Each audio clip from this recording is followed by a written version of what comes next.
The drapes was closed. And I shouted for Lisa with no answer. And I looked again, I was in shock. Kaylee was laying there. She looked like she was asleep, but she looked like she'd been beaten. And I'll tell you, that's been the worst time in my life ever.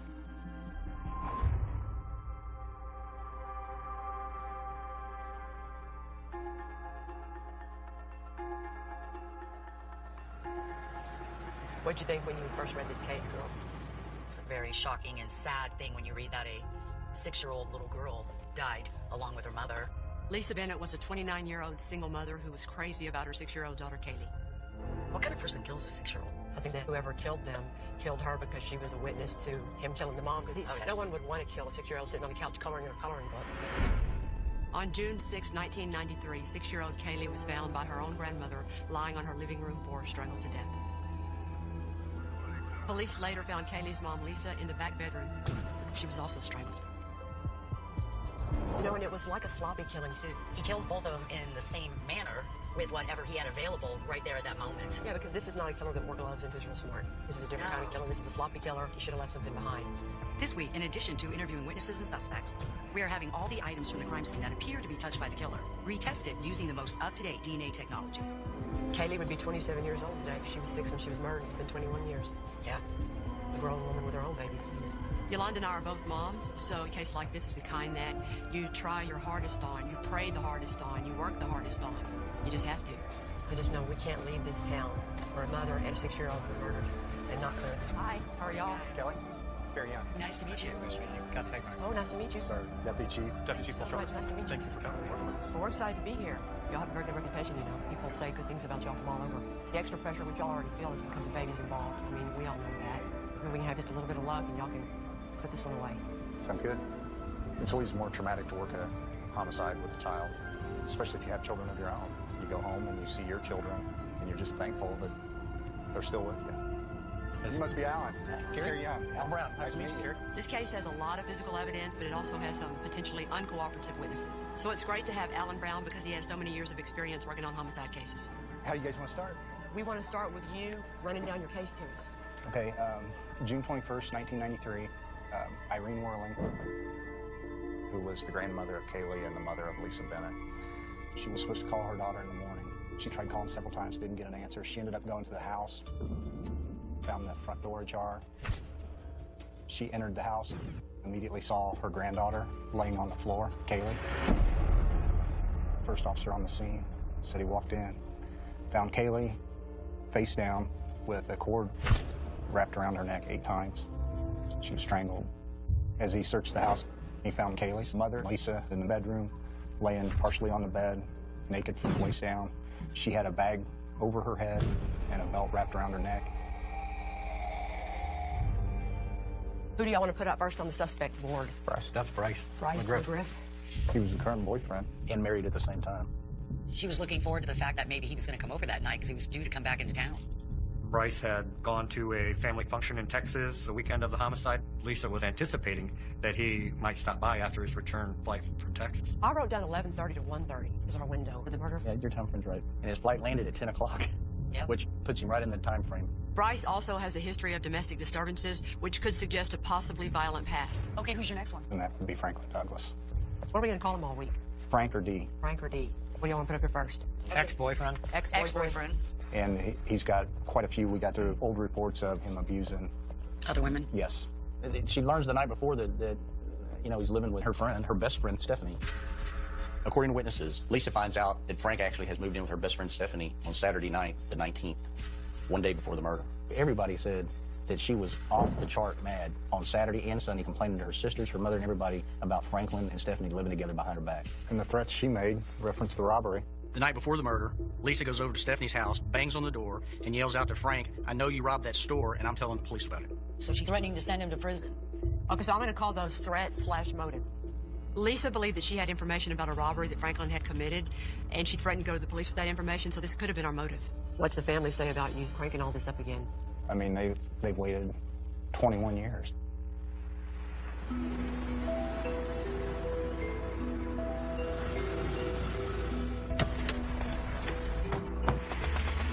Hi, I'm Jackie. Jackie, Yolanda, nice to meet you. Nice to meet you. Must be Miss Irene. Hi, Yolanda, nice to meet you. Nice to meet you. And Kelly, nice to meet you. It's bad enough if you're the mom who loses a child.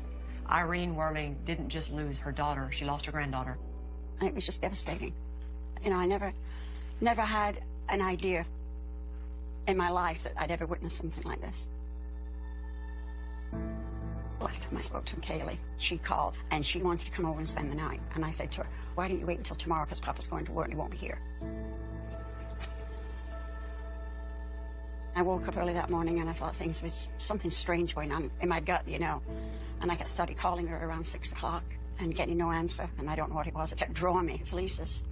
I opened the door and the TV was on and everything. The drapes was closed. And I shouted for Lisa with no answer. And I looked again. I was in shock. I thought Kaylee was laying there. She looked like she was asleep. She looked like she'd been beaten. And I'll tell you, that's been the worst time in my life ever.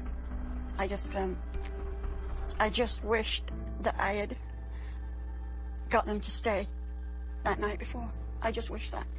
What bothers me the most is that little girl fought when she was born, and I know she fought going out, and I hate that. I hate it. I just don't understand how he could hurt a baby. I mean, it's bad enough they took my sister, but I felt like she was one of mine. It's a horrible, horrible, I don't even know. I don't know what she goes through. I can never imagine in my wildest dreams what she has gone through. Nothing has been that bad as when they were murdered. How much do I miss him? If I could cut my heart out right now to bring him back, I would do it. Well, you already know that the Fort Wayne Police Department has never given up. And we're hoping for that little bit of God or luck or whatever you want to call it to push the case Pray far every enough day for along. that. Do you? Yes, I do, really. Like I said, I've never give up hope. Never.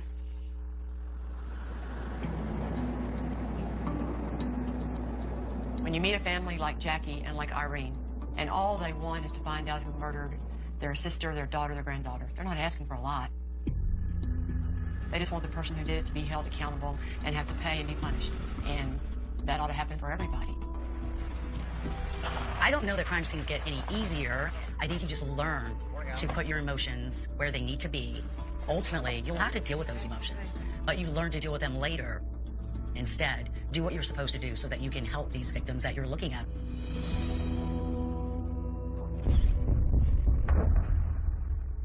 This tells a true story for you on what happened in there. You're watching Cold Justice.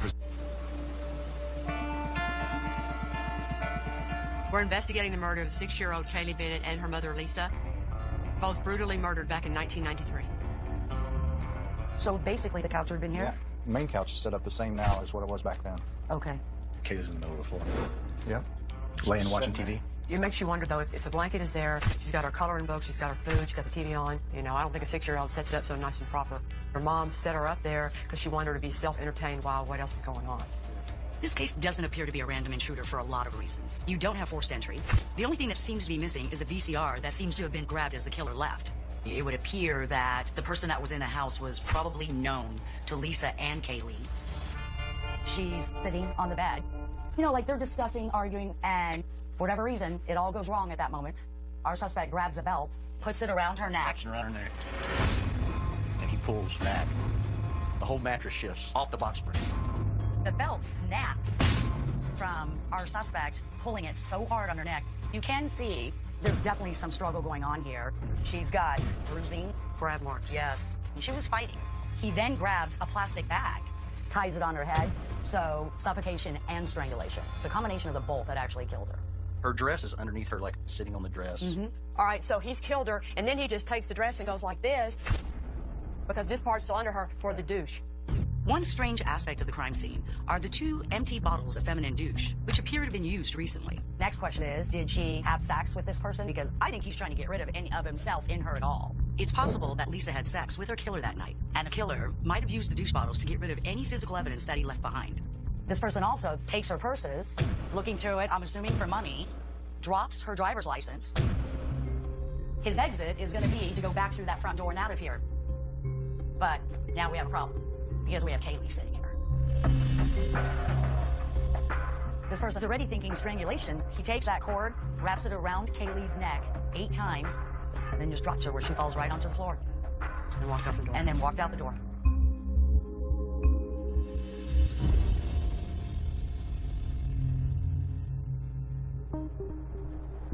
had a case once where the mother and a child were murdered. It was a capital murder, and the guy used a lamp cord, you know, that you plug in, and he used that to strangle the mother, and DNA came back on the lamp cord, so I was really hoping that cord would have some luck. Or the belt that was around Lisa's neck. Even better. When this murder happened 21 years ago, DNA testing was limited to biological fluids only. Let's put up some of our evidence. We actually have quite a few pieces. But now we have the ability to detect DNA left behind by something as simple as the touch of someone's hand. She had a bag that was placed over her head, a belt tied around her neck.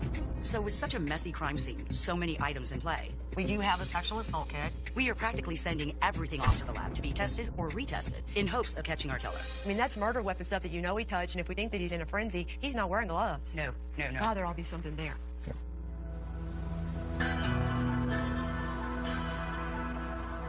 Lisa had dated both suspects, Franklin Douglas and Bryce McGriff. So we're going to talk to anyone who knew Lisa back then or the men that she dated in the hopes of better understanding her world. Did you know if Lisa had any other boyfriend? No, She was dating. His name was Frankie or Frank. In your recollection, can you describe this gentleman again the best you can? So tell us about Frank. That you ain't right in the head, man. Everybody knows he's not right here. Well, she had told me he had been in trouble, I think, for drugs. I think that's why he was in, I believe he went to jail for a while. And I thought he was a shady character.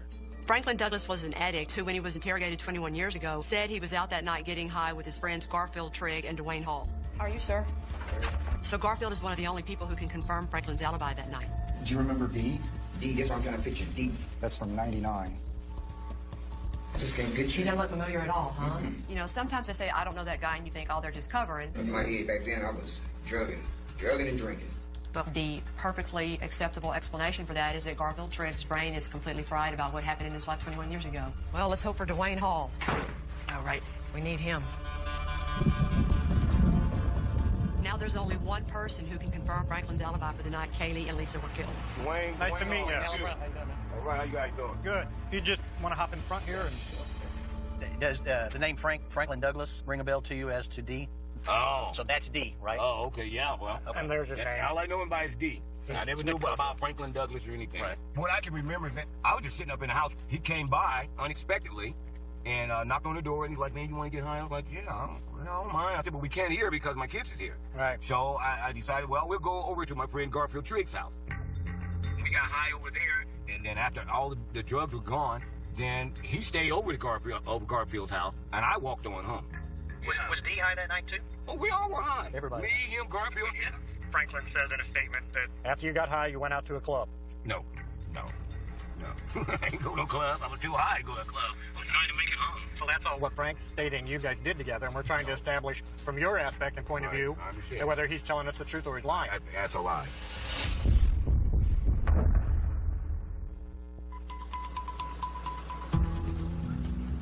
In 1993, loving mother Lisa Bennett and her 6-year-old daughter Kaylee were tragically murdered. The alibi of one of our suspects, Franklin Douglas, has been called into question. Franklin says that after you got high, you went out to a club. That's a lie. Now we need to focus on the days leading up to the murder so we can understand Lisa's relationship with Franklin Douglas and with Bryce McGriff. You want to just have a seat over there, Tracy? Tracy Starks was a friend of Lisa's who reached out to the police in the days after she was killed. I called them and told them, because I know how terrified she was. How terrified she was? Oh, yeah, because she was just real jittery. The last time I saw her, I went over there and she was, every light that passed her window, she would jump and everything. I was like, what's wrong with you? She started talking about her boyfriend and stuff like that. What was she telling you about her boyfriend? Tell us about what her fears were. I know she said that he threatened her and said he was going to kill her. She was scared and it escalated when she was really worried about it. Did she say why he was saying he was going to... No, I have no idea why. Did she say who the boyfriend was? No, she didn't. Okay. Tracy told us that Lisa was afraid of a boyfriend she had been dating. So Scott and Alan are headed to Texas to talk to the man she was supposed to have a date with that very night. Hey, Bryce, Alan Brown. Bryce McGriff. I'm a retired homicide detective from Houston. How long did you know her about it? Maybe a week or two. I didn't know that long. Even though I didn't know that long, I was going through so much, and it was somebody I could talk to about my problems too when I was going through. And that's kind of like relationship we ended up having. Then that happened, and that was done, you know. So when they broke the news to you that Lisa and Kaylee were murdered, I mean, you became very upset. That was the only person I had to talk to. Yeah. That's what nobody could understand. Bryce clearly had feelings for Lisa. That was the only person I could talk to at the time. That's the only person. But we need to verify his whereabouts on the night of the murder because he comes back into town right around the same time Lisa and Kaylee are murdered. Lisa was killed on a Sunday night, okay? And that would be the weekend that you say you came to Dallas for the family reunion, correct? Well, no, I flew out because it was a bad storm coming in and we ended up getting delayed. It was Sunday night. I made it back into Fort Wayne after 10 o'clock. But I know I had tried to call her a couple of times when I came back because I was still at the airport. I remember trying to call her, but nobody answered. And you didn't go by her house after that? No, I didn't go by her airline house. flight. But when you got back home after your airplane landed, you call anybody down here to let them know you made it safe, or? Man, I don't even remember. Believe it or not, I don't remember. Were you living with your wife at the time? Yes, we were still living together. But you're in the process of a divorce? Yes, yes. When you fly in from the airport, do you have a car at the airport? No. Okay. She had to come get me. She had to come get you? Yeah. Okay. There's nothing I can see motive-wise as to why Bryce would want to kill Lisa. But we still need to check his alibi to make sure he's still telling the truth.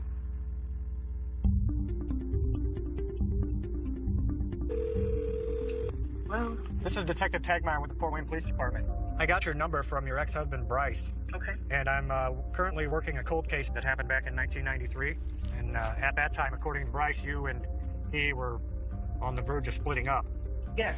Well, during that time, one of the young ladies that Bryce had met and her daughter were murdered. Wow. And the actual weekend of her murder, Bryce stated he had flown to Texas for a family reunion, and you and the kids didn't want to go. I guess where I'm going with this is, did you ever pick him up at the airport? Oh, gosh, no. No. I would remember that easily. Carrying around toting young kids. Bryce's ex-wife just completely blew his alibi out of the water. Definitely not. I could tell you for a fact that we did not pick him up.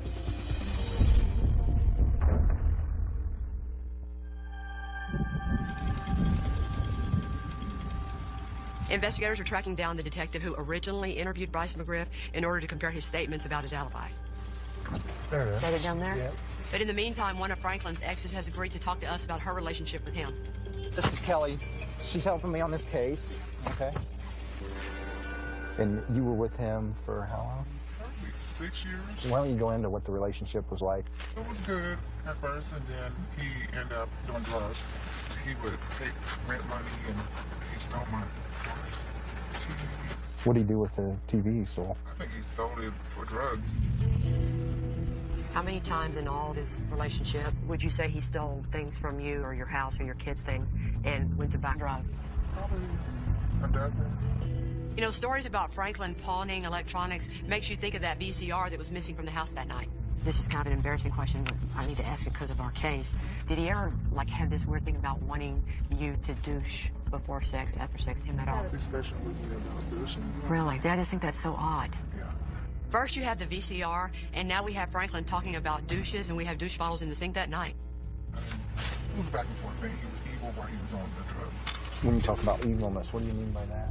When I was pregnant once, he pushed me up against the door and grabbed me. Grabbed you by the throat.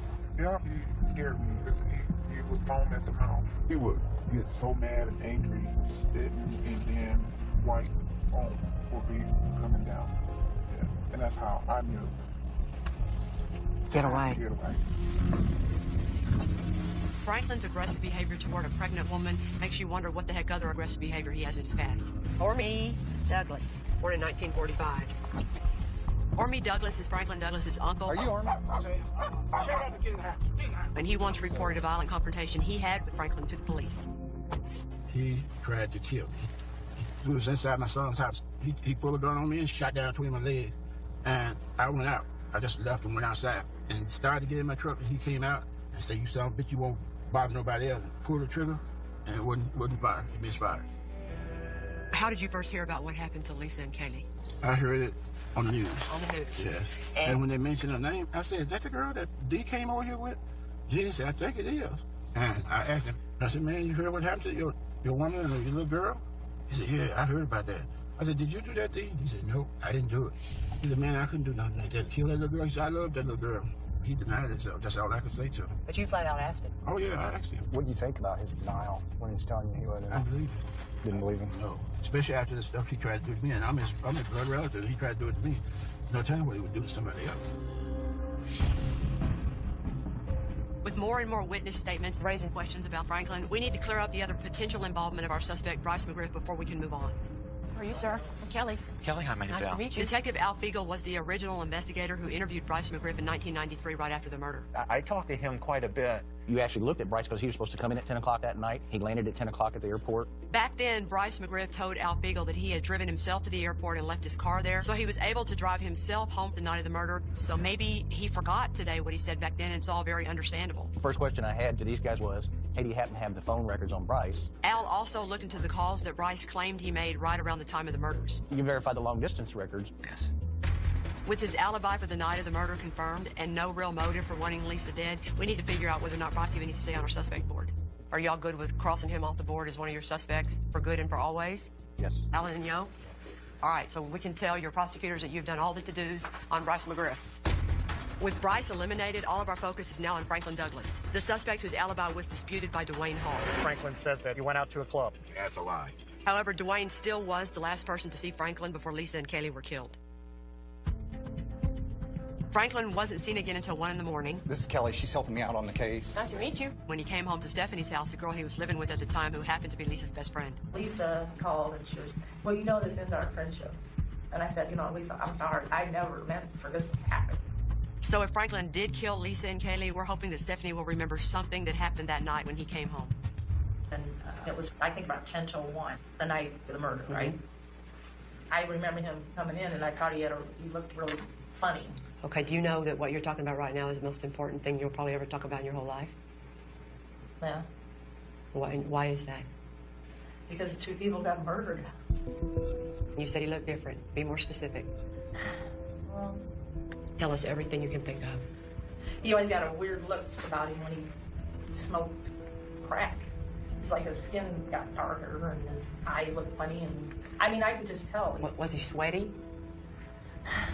Well, I remember, you know, trying to touch his hands, and he didn't want me to touch his hand. And he got down on his knees, and he starts crying. I'm like, what's wrong? And he goes, oh, I messed up. I made a mistake.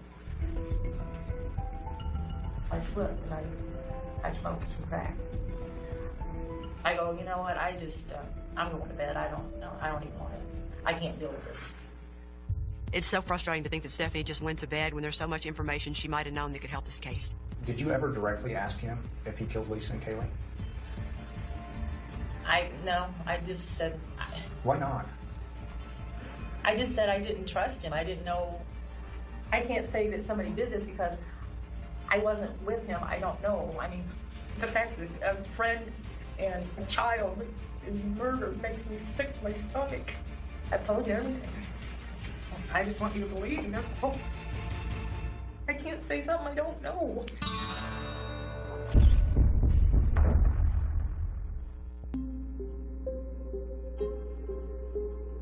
Although suspicions are growing around Franklin Douglas, without Stephanie giving us anything, we don't have enough to build a circumstantial case. So the DNA results we're waiting for from Sorensen Labs will be an essential part to finally putting Kaylee and Lisa's murder behind bars. I told Carrie last night, if this case doesn't come back with DNA, I'm going to cry. Oh, God. And you know I never say that, right? Nope, you don't. No, I will cry. And here's our call. This is Carrie. Hi, Detective Young. Yes. So I do have results. Okay. Okay. The douche bottle applicator. Both suspects are excluded as contributors. Ouch. The victim's oral swab. That one was also a mixture of at least 2 males. The victim's dress has too many male contributors for us to do comparisons. Is that 2 males? Too many. Too many. Okay. Hearing there are too many male contributors on a piece of evidence makes me think it's contaminated, especially since this evidence was collected 21 years ago. Okay, the bell, 3 contributors. Those contributors could be suspects, but they could also be police personnel or even lab personnel. What's next, Cammy? The plastic bag, that has more than 5 male contributors. With the age of this crime scene, unfortunately, most of it is inconclusive. These DNA results are devastating. They're about as bad as you could get. It's one thing when an item comes back inconclusive, you can still work on building a circumstantial case. But with these results, you've pretty much established reasonable doubt as a defense argument for anyone to make. 21 years ago, they didn't have some of the rules and regulations. This was right before O.J. Simpson, guys. O.J. Simpson changed the world of collection, so no one did it right back then. Okay, here. The DNA has lost us the case in the mind of the prosecutor, all right? So let's regroup. The only answer is then for you to make a hard run at Franklin Douglas. Is that your last shot?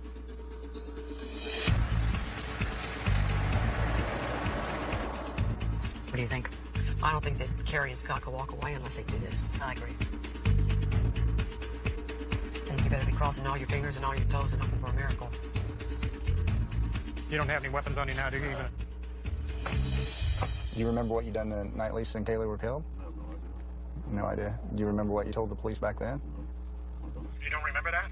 That's a big deal. I mean, it is a big deal, but you showed the police where your alibi is. You don't remember that? No. I don't, man. I was up back then. I'll be honest with you. You weren't up when you were with the police. And today, you know, I have problem remembering things. You know, I think I'm having the same thing my mom had. You know, she's suffering from dementia. You know, How many double murders have you been interviewed on? One.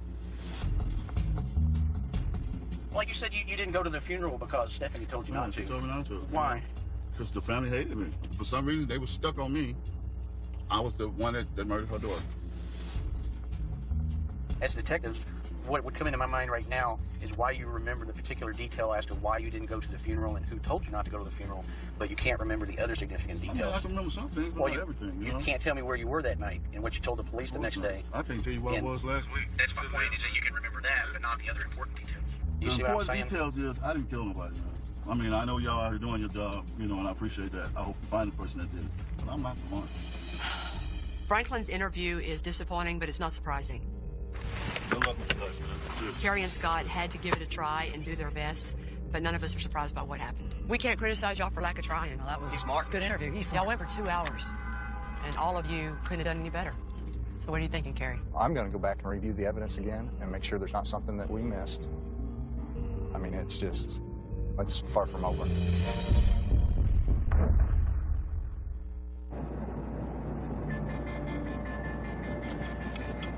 I was thinking this morning, Yolanda, we haven't had to do this for a while. No. To go give bad news, and I forgot how awful it is. This is going to be difficult. I mean, I really, really thought we would solve this one, and we didn't. This is going to be hard for Carrie, too. Yes, it is. That's why I need to talk to him, because I don't think that it's right to make that family think that there's something else he can do. He can't do anything else. Carrie is not going to give up. He wants to spend the rest of his career working on a case that, honestly, no prosecutor would ever take. The unfortunate truth about this case is that our DNA has created reasonable doubt forever. Without a true confession, this case is done. It is over with. And we're not just saying that now, we're saying that forever. Good morning. Hi, how are you? Oh, I'll be glad when this is over. Yeah. Okay, so what are you going to tell them when we go in there, and tell me what you're thinking? I think we just be honest that the DNA didn't help us, and we're going to continue to work on the case. Let me tell you something. You're never going to get there, and it's not your fault. But you're so sweet, you want to keep working, and it's not going to matter. Yeah. Okay? Yeah. I understand. I do. Think of how you're going to tell them. It's going to be tough. God, it's going to be horrible. Yeah. It's going to be horrible.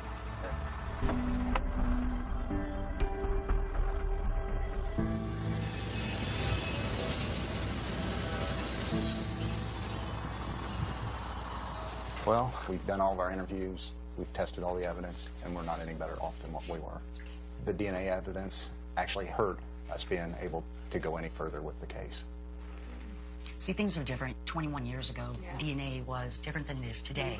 Today, there's a lot of protocols in place so that you don't contaminate it. So, what that means is your DA has a right to always say, all that DNA is built-in reasonable doubt, I'm not going to file this case. And we can't sit here and leave you with the thought that maybe one day, that would make me crazy. Right. And I don't think it's fair to you, because I don't think maybe one day it's ever going to happen. Not in this lifetime. So, and never? so, no, never. So he's gotten away with Come on. Come on. I know. I know, though. Come on, Jack. No, it's okay. I know. Look. It's not your fault. This is why you have to know. You can't live the rest of your life calling this man and him trying to fix it. I know. You can't. That's all you can do. Because he can't fix it, okay? I'm sorry. Oh, don't cry, Kelly. No, last night, We drove away. Kerry said, I'm going to get him. I'm going to go interview more people. I'm going to test more stuff. He did.